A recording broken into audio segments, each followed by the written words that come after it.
Welcome to Shelby Podcast, a production of Shelby Systems Media. And now here's your host, Don Alsop.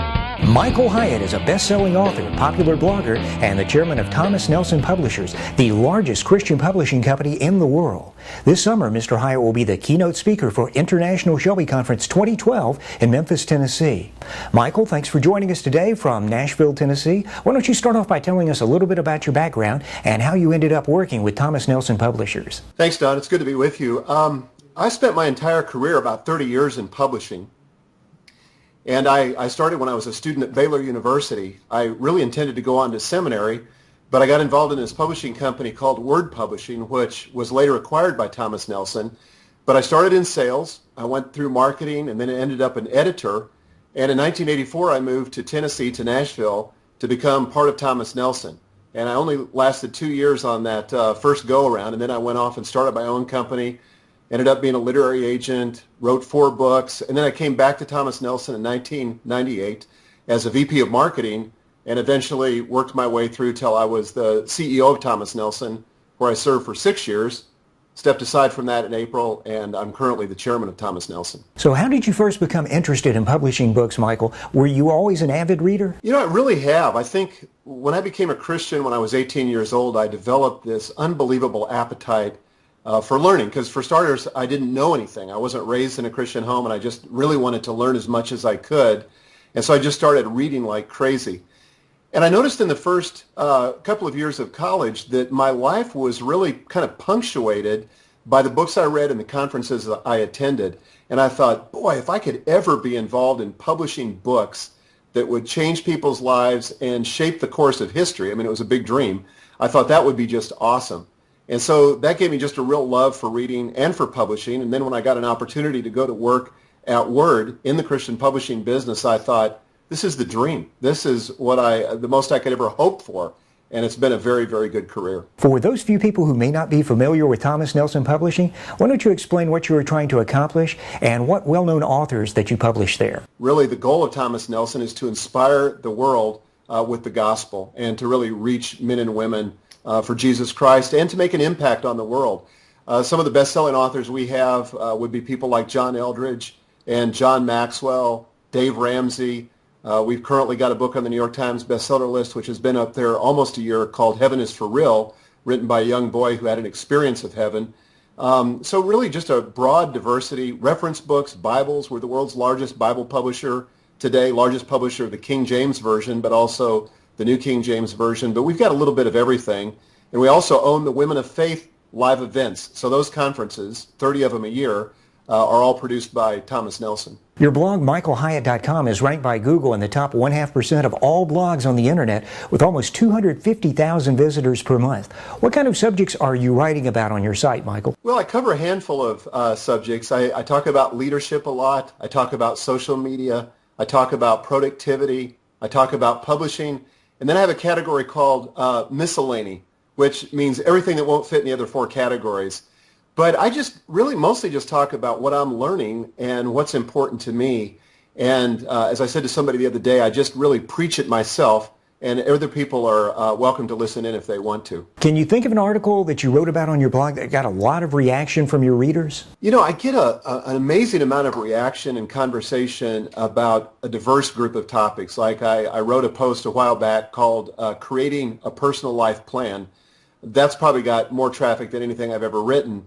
But even though I don't have a category for marriage, whenever I write on marriage, I get huge response. Like for example, I wrote recently on why it's so important to speak well of your spouse in public, and just how that really shapes your relationship. I mean, it does a lot of wonderful things, but huge number of comments on that. People wanted to talk about that topic. Why don't you tell us about your upcoming book, Platform, and do you have any good tips that you can give to aspiring authors? Yeah, my new book is called Platform, Get Noticed in a Noisy World, and it's the book that I've always wished I had to give to aspiring authors who are so often turned away from publishers because the publisher may say something like, you've got a great idea here, or maybe even you've written it well, but unfortunately you don't have a platform, so we're going to have to say no.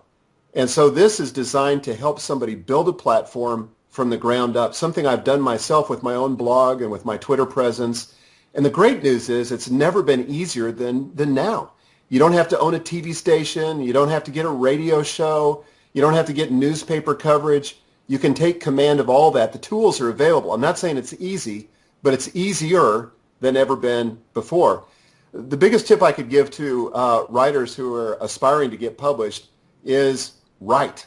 You've got to find your voice, and that's why I believe in blogging. If you can write a little bit every day, and I force myself to write every day, it doesn't take long, but you'll develop a voice, you'll get some momentum, and before long, who knows, you might get a book deal. As you know, Michael, the publishing industry has gone through tremendous changes over the past few years. How have e-readers and e-books changed the landscape there at Thomas Nelson Publishers? Well, it's certainly something that we've had to embrace because e-readers are quickly rising in their popularity with Amazon Kindle, with the Barnes & Noble Nook, with the iPad. All these devices are just taking over. I don't think print is ever going to go away. So if you love the feel of books and the smell of paper and leather and bindings and all that, I don't think that'll ever go away.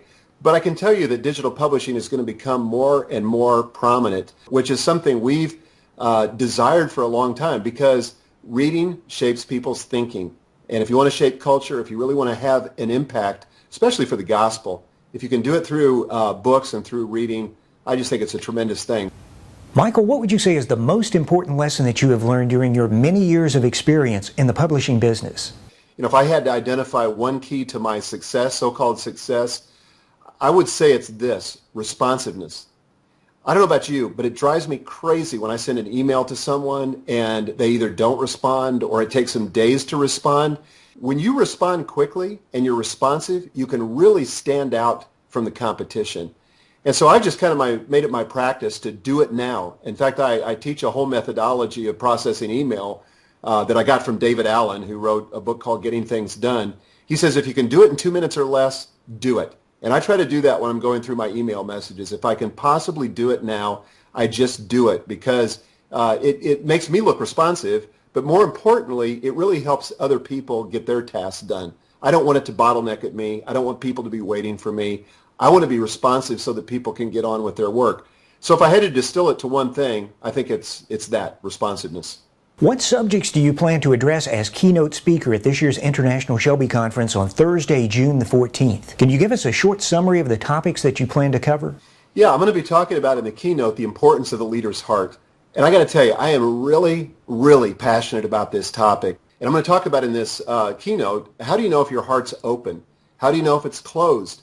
What do you do if you've lost heart? You know, the Bible talks about the heart more than almost any other subject. It mentions it over 1,000 different times. God obviously is very concerned about our hearts. And for many people, sadly, they've lost heart. So that's the keynote. In the breakout session, I'm going to talk about the thing that so many bloggers get stuck at, and that's how do you write a killer blog post? And I'm going to talk about some of the elements, some of the practical things that I've learned to make it an easy process, a fast process, and to make sure that you connect with an audience. Well, Michael, we are really looking forward to hearing what you have to say this summer at ISC 2012. Thanks for taking the time to talk to us today. Is there anything else that you would like to add? Anything you'd like to say to our Shelby customers who are planning on attending ISC June 13 through 15 in Memphis? Well, I think, Don, just that I'm really looking forward to meeting the people who are going to be at this conference. I have a tremendous appreciation for people who work on church staff and who labor in the church. I think they're often underappreciated. They think sometimes that their work isn't noticed. But I just want to say, for me, I notice it. It's really important. It's important to me. It's important to the people you serve. Most importantly, it's important to God. And it's not just going to count for now, but it's going to count for eternity. So take heart, and I look forward to seeing you at the conference. You've been listening to Shelby Podcast with your host, Don Alsop. Thanks for listening, and tune in next time for another Shelby Podcast.